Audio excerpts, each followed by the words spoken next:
Olá, você telespectadora, olá, você telespectador da Cultura Litoral. A partir de agora você acompanha acompanha Opinião 2.0, edição desta segunda-feira, 1º de junho de 2020. Aqui no estúdio da Cultura Litoral, o comentarista Marcelo Pavão, que é advogado, que é jornalista. Pelo Skype vai participar o professor universitário da Unifesp, Alberto Claro.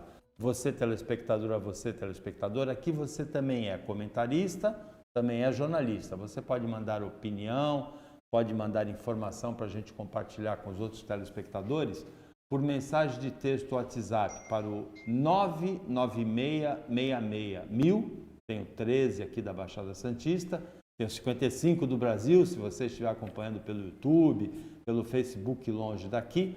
E você pode mandar mensagens também pelo Facebook, endereço Sistema Costa Norte.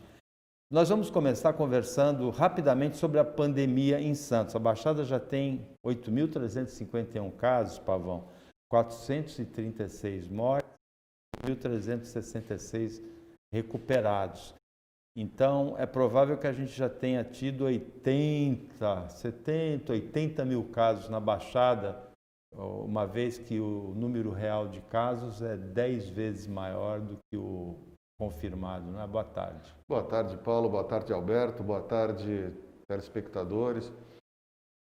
Paulo, eu vou te falar agora como cidadão. Eu estou assustado, porque o que eu vi de gente passeando pela cidade sábado e domingo. Sábado, então, foi um negócio assim, absurdo. Ontem de manhã, a situação era dramática. Parecia um domingão de sol que todo mundo está feliz. E pior, muita gente desafiando claramente os meios de isolamento ou de proteção. Andando com máscara no queixo, na testa, pendurada no ouvido, na mão, correndo, crianças. Famílias inteiras, ali o calçadão da ponta da praia, um absurdo. Então, esses números, infelizmente, Paulo, assim, pela observação de um leigo, eu não sou médico, eu temo pelas próximas semanas aqui na Baixada. Eu acredito que nós vamos ter uma explosão de casos, porque as pessoas apertaram um botão e absolutamente deixaram de tomar conta de si mesmas. Eu também estou preocupado. O Brasil tem 514 mil casos, Alberto Claro, 514.849, ou seja, deve ter tido alguma coisa em torno de 4 milhões, 5 milhões de pessoas infectadas, 10 vezes mais, 8, 7 vezes mais do que o constatado, e 29.314 mortes. Isso aí, quase 30 mil mortes, é como se todo dia, há 60 dias, caísse um avião com 500 passageiros, ou há 60 dias caíssem 2 aviões com 250 passageiros. É muita coisa, é muita morte. E mesmo assim, a gente vê, você que já foi infectado, que já lidou com a doença, Alberto, a gente vê muita falta de confiança, não é? Exatamente, você exemplificou bem, de 2 a 2,5 Boeings, né, por dia caindo nosso país, né? Eu acho que o país, tudo bem, tem um tamanho continental, as pessoas, é tudo superlativo, os números aqui são superlativos, as pessoas acabam achando que isso é uma normalidade, né? Como são os indicadores de violência no nosso cotidiano e tudo mais. Então as pessoas acham que, primeiro, é uma normalidade, segundo, nunca vai acontecer comigo nem com as pessoas perto de mim, as pessoas que eu gosto. Então, até chegar no cotidiano da pessoa, na família da pessoa, a pessoa demora um pouco. E a gente percebe isso mesmo, tranquilamente. As padarias, né, que a gente carinhosamente chama de padocas de bairro, né, com as pessoas na frente, ali tomando sua cerveja, churrasquinho, ou seja, férias prolongadas para o brasileiro. Eu falei falta de confiança, isso é mal. É falta de procedimentos de segurança. Você, Alberto, teve a Covid antes do início da quarentena, não é isso? Foi em março. Eu, dia 16 de março, entrei em isolamento voluntário, porque eu sou professor universitário e as nossas tarefas cessaram. Então, eu fiquei em casa, falei, vou fazer o meu isolamento voluntário por mim mesmo. Só que eu comecei a ter os sintomas, fui para o hospital diagnosticado, pneumonia e outros efeitos e nunca mais saí de casa. Hoje estaria já com os anticorpos, mas eu continuo em casa trabalhando, dando minhas aulas online, meus trabalhos e tudo mais. Essa questão dos anticorpos também é questionável, né? Tem a história de um médico brasileiro reinfectado, o Pavão me contava, tem 116 reinfecções na Coreia, tem casos também pouco divulgados de reinfecção na China. Agora, Pavão, você disse que você está muito preocupado, assustado, né? E o prefeito de Santos ontem ele se disse muito decepcionado com os moradores que ignoraram a quarentena no domingo. Eu não passei pela Avenida da Praia, mas as fotos mostram muita gente ontem, né? Daí a frase dele, é uma decepção ver tanta gente nas ruas. Se eu tiver que ser mais rigoroso que o Estado, serei, diz o prefeito de Santos. Olha, desculpa, prefeito Paulo Alexandre, ontem a autoridade dele foi abertamente desafiada, não foi nem contestada, desafiada. As pessoas retornaram à corrida, as pessoas retornaram às ruas, as pessoas... Ontem eu moro exatamente em frente ao aquário, eu vi as pessoas ficarem sentadas exatamente ao lado do aquário, tem um mirante. Ali as pessoas ficaram tomando banho de sol, conversando por muito tempo e não apareceu ninguém, nenhuma fiscalização. Ninguém foi contestado. Ontem a prefeitura deu claros sinais de ineficiência no controle das medidas de isolamento. Ontem houve um desafio claro. Eram crianças, eram adultos, mulheres, adolescentes. As pessoas resolveram retomar a vida normal, como se fosse um pirlim-pim-pim, como se fosse um passe de mágica. E onde eu vi ainda as medidas de isolamento serem mantidas são em padarias, dentro e nos supermercados. Fora, as pessoas liberaram geral. Alberto Claro, você viu essa desobediência também? Você se sentiu decepcionado como prefeito ou assustado como Marcelo Pavão? O Paulinho, Marcelo, há alguns dias que eu já venho acompanhando isso, né? O santista... E ainda mais onde eu moro, aqui no coração do Gonzaga, eu saio às vezes para ir no mercado ou numa farmácia e realmente eu percebo a frequência de pessoas na rua, às vezes um dia mais, às vezes um dia menos, mas há um claro desrespeito, no caso, às regras de isolamento e de quarentena. Infelizmente, já não foi só esse domingo não, já há um tempinho que eu acompanho isso. Por outro lado, a cidade de Santos continua testando mais que as outras cidades, que a maioria das outras cidades, que a grande maioria das outras cidades brasileiras. Santos fez no domingo e no sábado, continua até quarta-feira, sempre das 8 da manhã até as 2 da tarde, drive-thru para teste, aquele teste rápido, se der positivo faz a contraprova. 1.948, na verdade no sábado, foram 2.066 testes, com 5,6% positivando, 117. No domingo foram 1.948, com 114 positivando, 5,8%. Lógico, Pavão, que essa amostragem, eu mesmo, como eu tive um sintoma, há um tempo atrás eu fiz a testagem ontem e deu negativo. Essa amostragem, como ela é de pessoas que tiveram sintomas, a porcentagem de infecção é maior do que se fosse uma amostragem estatística, não é? Sim, Paulo, mas pelo que eu volto a falar, eu não sou médico, mas pelo que a gente tem lido, eu questiono esse tipo de drive-thru de testagem, porque a gente tem visto em vários países pequenos na Europa, então a gente pode comparar Santos a alguns países pequenos. Eles isolaram pontos das cidades e foram testando e separando as pessoas. Eu não vejo qualquer praticidade nesse tipo de drive-thru. É muito, para mim, desculpa, mas para mim é muito mais ato de publicidade do que um ato de saúde.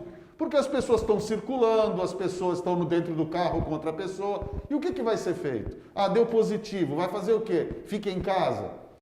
As pessoas, eu tenho vários conhecidos que estão com tratamento de câncer, tratamento de leucemia, que estão com medo de ir para o hospital. Sexta-feira passada, um colega advogado faleceu em casa, estava se sentindo meio mal, falou, não vai ser nada, teve um infarto e morreu. Então, assim, para que fazer isso? É muito mais inteligente, penso eu, ir se separando a cidade e se testando para a gente poder ter uma noção, porque as pessoas saem de casa, rodam, penso eu que o vírus vai rodar junto, 114, aí o que foi? Fica em casa. E aí as outras pessoas da família vão falar que está doente para o vizinho, vai falar para o síndico, vai falar para o colega de trabalho. Então, eu não vejo praticidade, eu vejo publicidade nesse ato.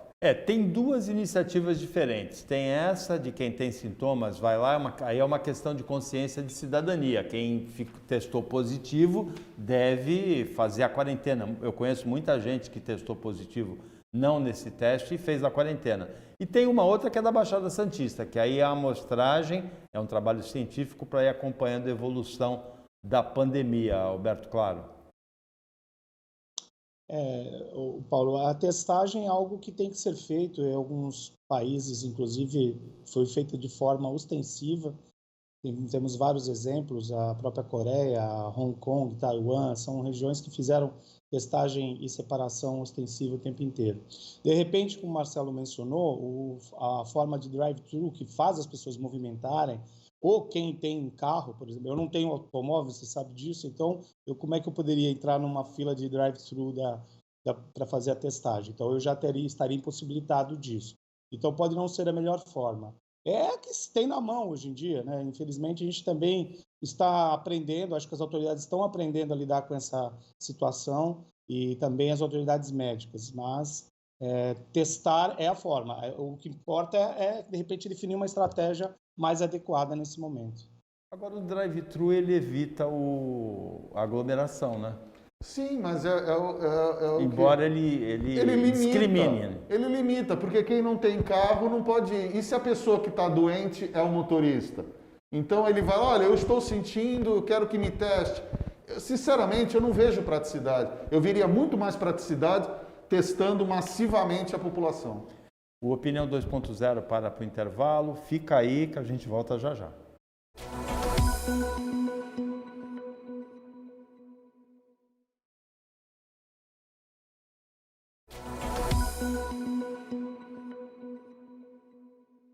Voltando com a Opinião 2.0 desta segunda-feira.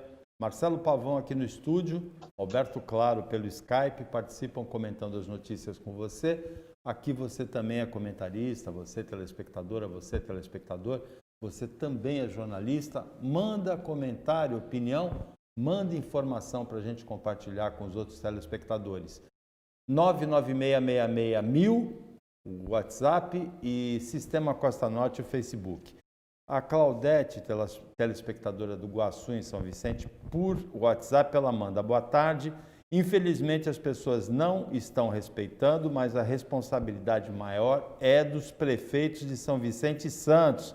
Sabe, tem que ter fiscalização, senão a cada dia vai se agravar.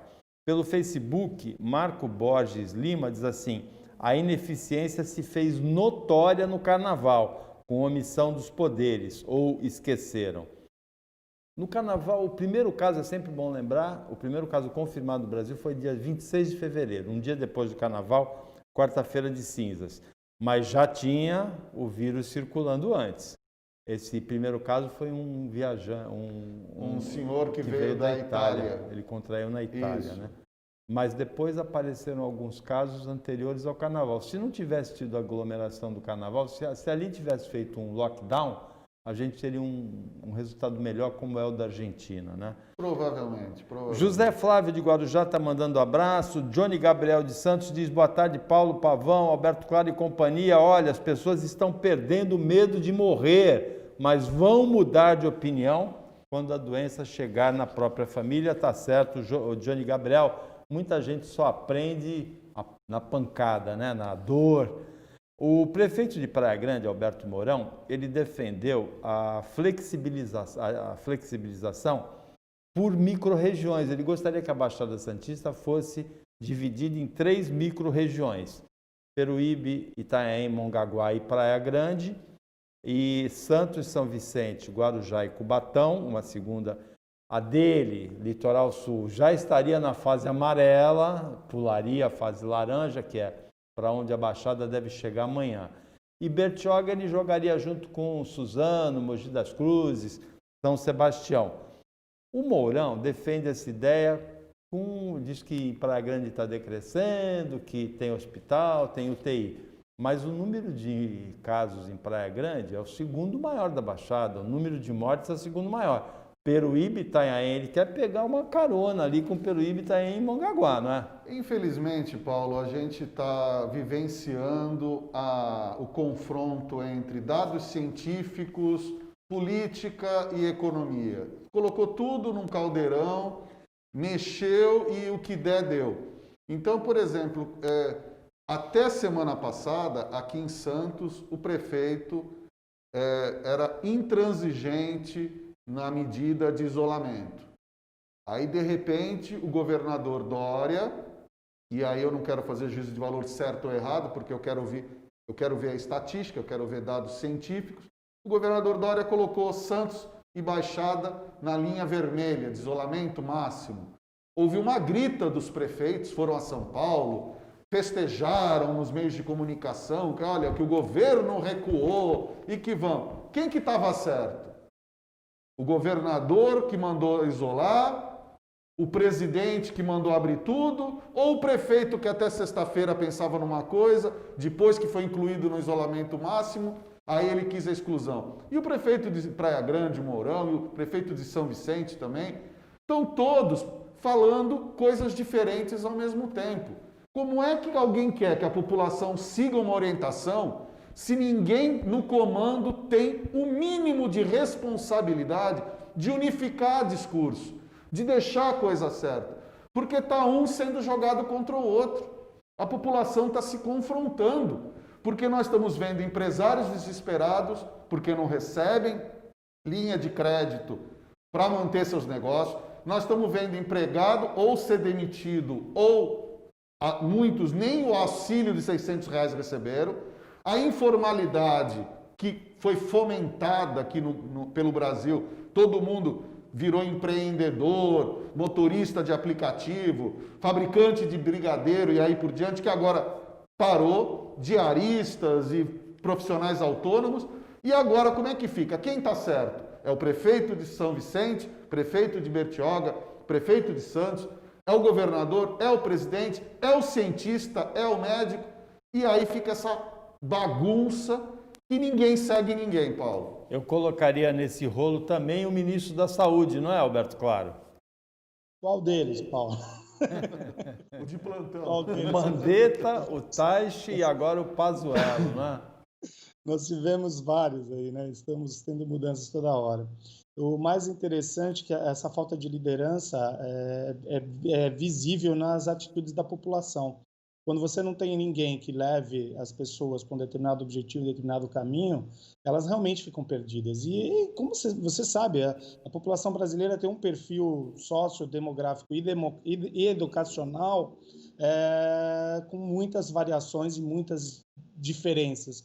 Então, às vezes, uma pessoa que é mais ali antenada, politizada, informada, ela tem uma posição e segue aquela posição. E a que não tem, ela acaba ficando perdida. Aí um dia pode, um dia não pode. Realmente a gente está acompanhando bastante isso. A desinformação, fake news rodando, fica todo mundo dono de verdade. E o mais interessante é que esse embate entre os líderes políticos está chegando nas pessoas, no cotidiano. As pessoas estão embatendo.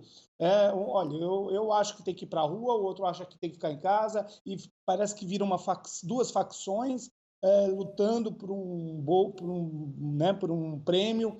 E, infelizmente, quem sofre são as pessoas. Enquanto isso, a pandemia matando. Sábado em Brasília... Só uma complementação, né? Parece que a pandemia escolheu o ano certo no Brasil, né? Ano de eleições municipais. Em Brasília, no sábado, houve um protesto. As imagens que a gente vai ver são muito impressionantes, que são pessoas de máscara, com tochas, mas eram seguidores de uma digital influencer, a Sarah Winter. Somos 300, né? É o grupo. Na verdade, eram um pouco mais de 30, da impressão. O ex-ministro da Justiça, Sérgio Moro, ironizou. Ele disse assim, tão loucos, mas ainda bem, tão poucos. Até usando uma rima e tal. São poucos, mas tem aquela história do ovo da serpente. Vamos dar uma olhada.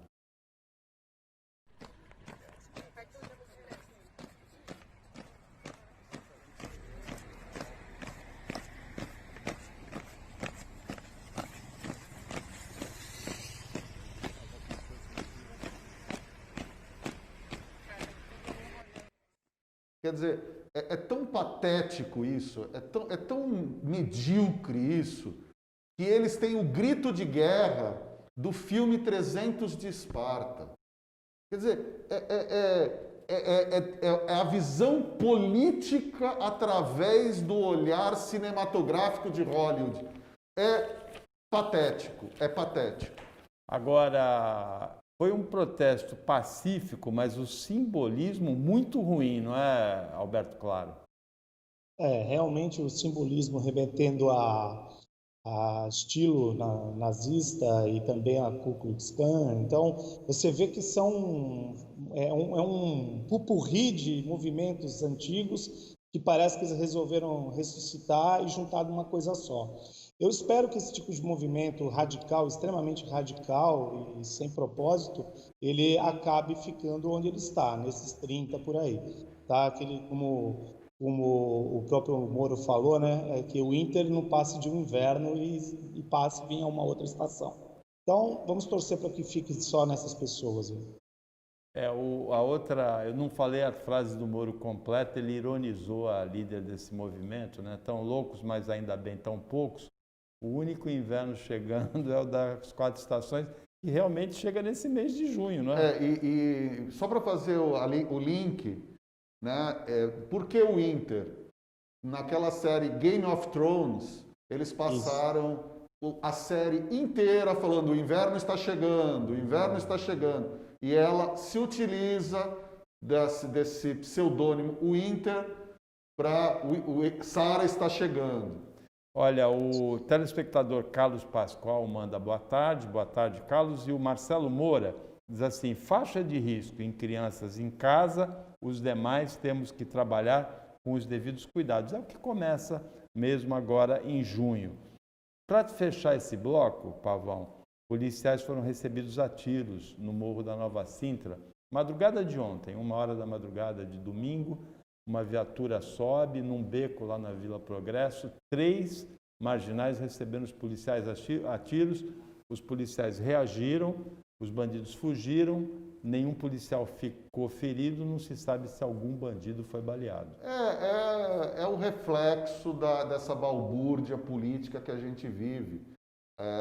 Nós estamos falando de movimentos pseudo-ideológicos, mas por trás de tudo isso, a vida continua, a bandidagem continua, as doenças continuam, os problemas continuam. E a ausência do Estado, porque está preocupado com um lado e a outro, é isso que acontece.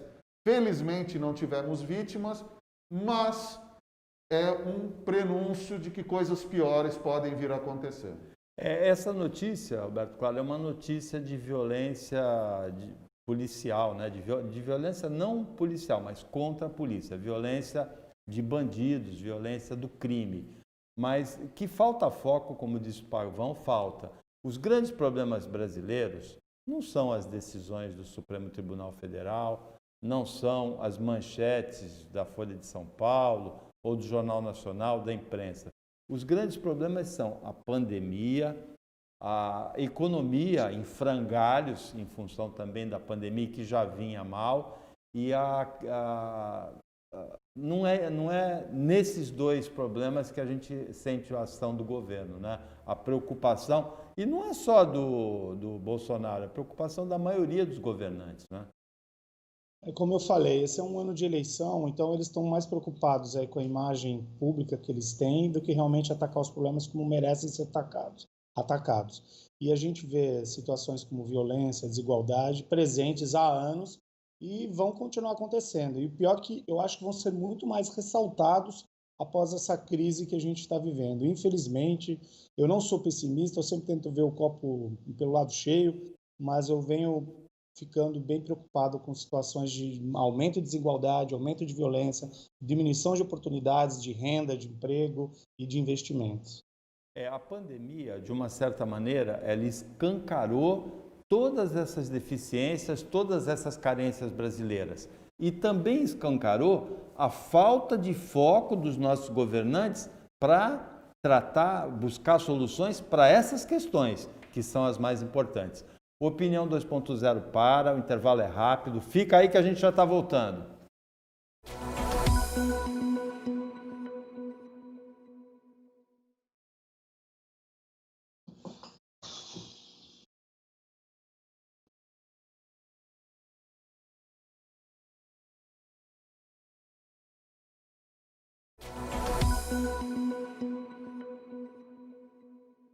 Voltando com Opinião 2.0 desta sexta-feira, você telespectadora, participa, manda mensagem de texto WhatsApp para o 996661000 ou para o Facebook Sistema Costa Norte, com informação, com opinião, com crítica, com reclamação. Pode elogiar também, elogio é mais difícil, mas também a gente aceita elogio de vez em quando. Está difícil arranjar motivo para elogiar.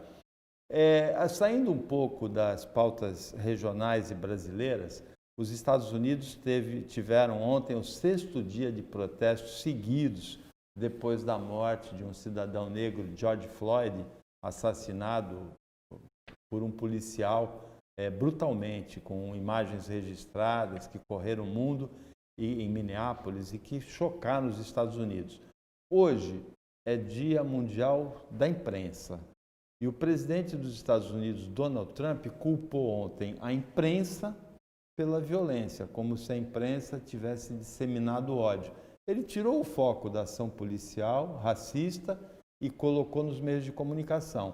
Ele ameaçou também taxar os manifestantes, é verdade que tem muito vandalismo nesses protestos. Ele ameaçou taxar de terroristas, Marcelo Pavão. Vamos ver o vídeo. Vamos comentar. Acho que a primeira coisa, Paulo, que a gente tem que deixar claro é qual que é o cenário americano. Primeiro que nós estamos, como o mundo todo está, e eles também, vivendo uma pandemia.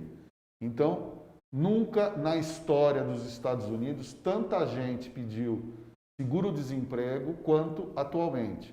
Detalhe, nem na depressão de 29. Então, assim, é o maior contingente de desempregados nos Estados Unidos pedindo seguro-desemprego. Dito isso, a gente precisa dizer o que é o seguro-desemprego para o americano. É quase uma humilhação. O trabalhador americano que se utiliza do seguro-desemprego, ele se sente violado, porque ele se sente um fracassado. Então, além da pandemia, da necessidade de ter que buscar o seguro-desemprego, ele ainda tem essa carga emocional totalmente negativa. Ponto. Além disso, nós temos a morte desse George Floyd, que era um cidadão de quase 2 metros de altura, amigos de jogadores da NBA, diz que era uma pessoa dita como absolutamente pacífica, que era hipertenso e tinha problemas respiratórios. Ele foi imobilizado pelo policial e, por conta dessa imobilização, ele veio a óbito. 3 dias depois é que o policial foi identificado e preso. Então, se a polícia tivesse detido esse policial imediatamente para investigação, talvez muita coisa não teria acontecido. Porque o racismo nos Estados Unidos, ele não é igual ao racismo brasileiro. No Brasil, o racismo é velado, o racismo ele é hipócrita, o racismo ele é dissimulado. Nos Estados Unidos, não. Na maioria dos estados, e principalmente nessa região de Minnesota e Minneapolis, a cidade, a coisa é muito acirrada. E a pobreza cresceu muito. Então misturou-se desemprego, o racismo que já existe, a inoperância da polícia de deter esse policial e, como cereja do bolo, claro, vem o vandalismo, vem os saques, perdeu-se o controle e a cereja do bolo é o Trump tirar o foco completamente e dizer que o problema é da imprensa. Ou seja, ele está jogando álcool na fogueira. Então, é um problema que já hoje de manhã estavam fazendo levantamento, nem os movimentos de Martin Luther King na década de 60 contabilizaram tantos adeptos quanto atualmente.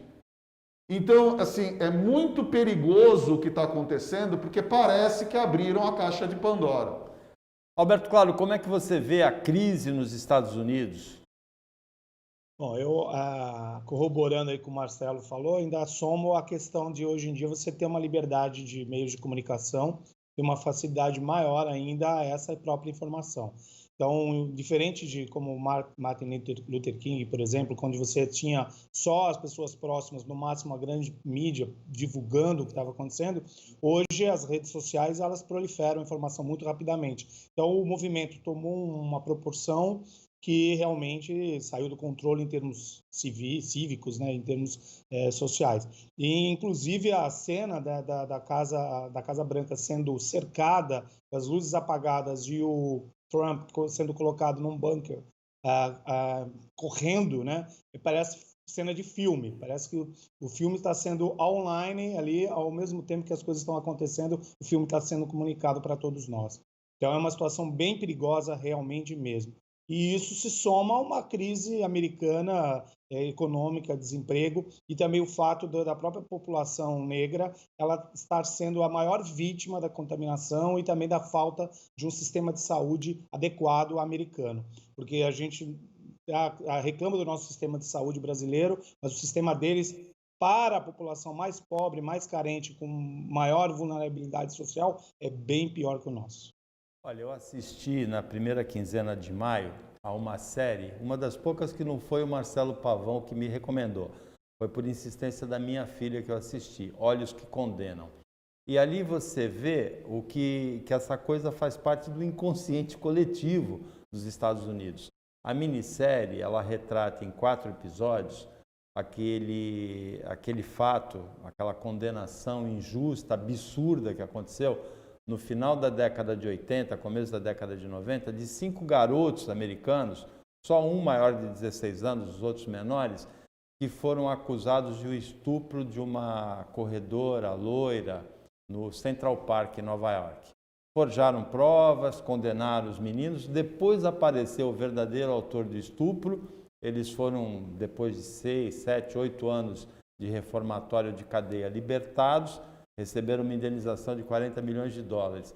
E nessa minissérie, Pavão, tem um fato muito interessante. Mostra que o Donald Trump, que era um empresário, apresentador de televisão, ele colocou uma página inteira de publicidade no New York Times, caríssima, 40 mil dólares, eu acho, pedindo a pena de morte para aqueles meninos. Sim, é a mesma coisa que aconteceu no Brasil, na escola base, quando através de uma fake news, vários se suicidaram, vários morreram, e a própria Hebe Camargo chegou a falar ao vivo no programa dela na época, pedindo a pena de morte para aqueles envolvidos. E descobriu-se depois que nada mais, nada menos, era falta de higiene no menino, diversas famílias, diversos se mataram e até hoje muita gente sofre por causa disso. Tem que se tomar muito cuidado antes de pronunciar um julgamento, né? Ontem, voltando para o Brasil, ontem a Avenida Paulista houve um fato, uma cena, se transformou num cenário de uma coisa inimaginável.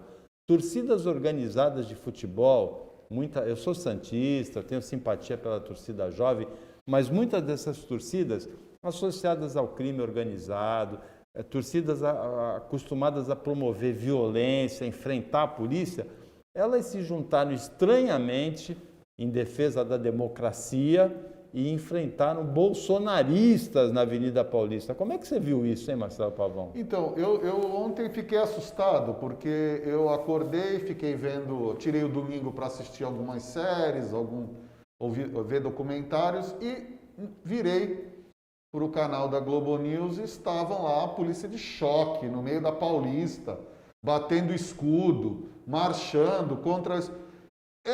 mais uma vez, a gente já falou no início da questão do combate do Covid, mais uma vez a gente sente a ausência do Estado constituído.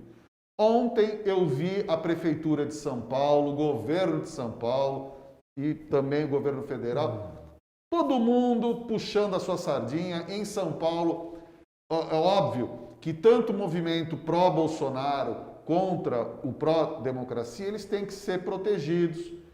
Movimentos pacíficos têm que ser garantidos, a liberdade de expressão tem que ser garantida. Quando começa a violência, e nós vimos ali na Paulista a perda do controle pelas autoridades constituídas. Não saiu uma tragédia por muito pouco. Por muito pouco a coisa não tomou proporções de tragédia, porque começaram as agressões aos policiais, os policiais estavam revidando, e no mesmo tempo, qualquer vídeo que a gente assiste, no mesmo momento em que o policial estava atacando bomba de efeito moral, recebendo pedrada, tinha gente passando de bicicleta, gritando "Viva Mito", gritando contra o mito. Quer dizer, é aquilo que o Alberto falou, as pessoas perderam a noção de responsabilidade, estão riscando fósforo em cima de litro de álcool. É isso, Alberto Claro? Sim, é isso mesmo. As pessoas estão muito comovidas, né? Muito imbuídas de se tornarem diferentes e pôr para fora o que sentem de uma forma agressiva, sem diálogo, sem conversa. Mas voltando a essa questão das torcidas uniformizadas, né, ou torcidas de futebol organizadas, é muito estranho esse envolvimento de um momento para o outro com posição política, movimento pró-democracia, sendo que elas são acusadas, na maior parte delas, de envolvimento com o tráfico, com o crime organizado. Eu não entendi, sinceramente, até agora, esse interesse repentino. Lógico que é passível qualquer cidadão se interessar por política, mas de repente elas se juntarem, não tem mais diferenças entre elas e viraram todas pró-democracia. Muito estranho isso aí, que é algo que a gente vai acompanhar nos próximos dias para tentar entender. Opinião 2.0 volta já já, fica aí, permanece com a gente, não demora nada.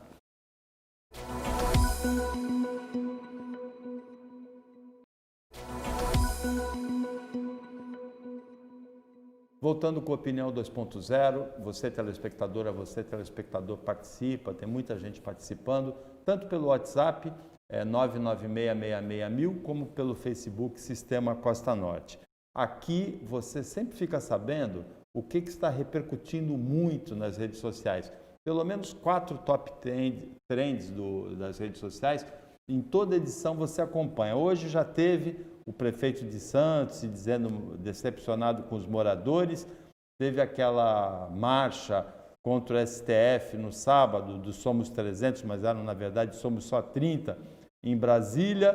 Teve as cenas impressionantes dos Estados Unidos e agora tem a Prefeitura de Guarujá, que divulga nas redes sociais um vídeo motivacional. Vamos acompanhar. Para superar o vírus que o mundo mandou para cá, só tem um jeito. Vamos juntos, ajudar quem tá do lado, de todos os lados. Vamos juntos, na mesma onda, porque de onda a gente entende. Tá aí o Mineirinho, surfista campeão do mundo, junto. Tá aí o Coxa, recordista mundial de ondas gigantes, junto. E eu, que navego nas ondas do funk pelo mundo, também tô nessa. Tamo junto. E tem muito mais gente. O Guarujá inteiro tá nessa onda de superação. A Gláucia, o Zé, Miguel, Malu, Marcelo, Camila, Tibiri. A cidade toda tá na mesma onda. Nós nascemos aqui nessa terra. Esse é o nosso povo, irmão. E a gente tá aqui pra dizer, levanta a cabeça, Guarujá. Nós vamos superar isso juntos. todo mundo está de máscara, Olha, né? Mas as pessoas precisavam ser identificadas e estavam sozinhas, né? Sinceramente, Paulo, para mim é uma grande bobeira esse vídeo.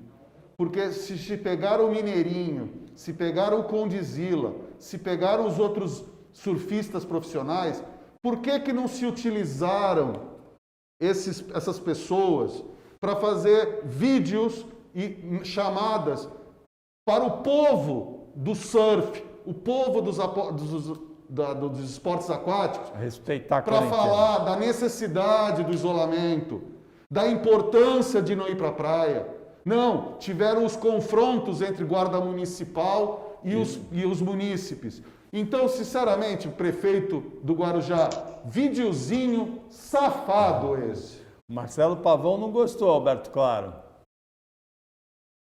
Bom, em termos de comunicação, em termos como eu vou chamar, de objeto de comunicação, ele foi bem elaborado, né? Eu senti um pouco de falta do que fazer agora. E agora? O que a gente vai fazer? A partir de agora, quais são os próximos passos, né? Se é só emocionar, beleza, mas se é motivar para alguma ação, faltou o que a gente chama aí no marketing de uma call to action, né? A partir de agora, vamos fazer o quê? Próximos passos. Mas são iniciativas que a gente está assistindo em todos os setores, cidades, regiões, para motivar, para emocionar. Então, deve estar cumprindo o objetivo. Bom, agora o ideal é tirar a criança da sala, porque o vídeo que a gente vai acompanhar de um marido, um empresário embriagado em Alphaville, é tudo que a gente não quer ensinar para os nossos filhos. Vamos acompanhar.